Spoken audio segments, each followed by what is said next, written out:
I'm sure you've heard the name Babylon, a city whose very name echoes through the corridors of history, shrouded in myth and legend. But what made it truly legendary? Was it the stories of its grandeur, its mighty walls, or the mysteries that still linger in its ruins? Time to journey back over 2,500 years to a world where empires rose and fell like the tides of the Euphrates. Let's see what was happening in the heart of ancient Mesopotamia, a land that was the cradle of civilization, where writing, law and monumental architecture were born.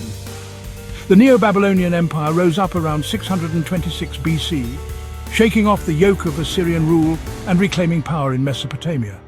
This was a time of dramatic change as Babylonian leaders united their people and set out to restore their city's former glory. Their most famous king, Nebuchadnezzar II, a name that still commands respect today.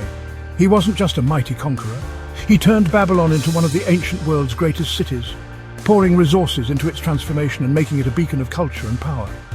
Picture this: massive city walls that seem to touch the sky, colossal temples dedicated to gods and goddesses, and streets bustling with life and colour.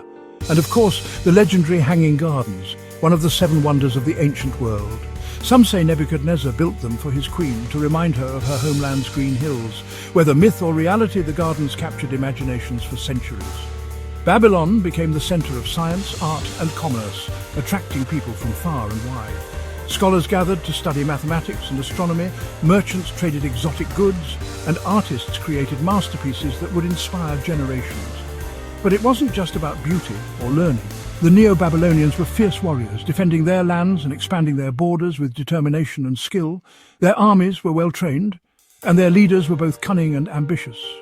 They even captured Jerusalem, exiling its people in what became known as the Babylonian captivity, a moment that would echo through religious history and shape the stories of entire peoples. Yet, their glory was short-lived. Like so many empires before and after, Babylon's power began to wane, weakened by internal strife and the ambitions of its neighbours. In 539 BC, Cyrus the Great of Persia swept in, and the mighty Neo-Babylonian Empire fell almost overnight. The city's gates opened and a new era began under Persian rule. So, next time you hear Babylon, remember, it wasn't just a city.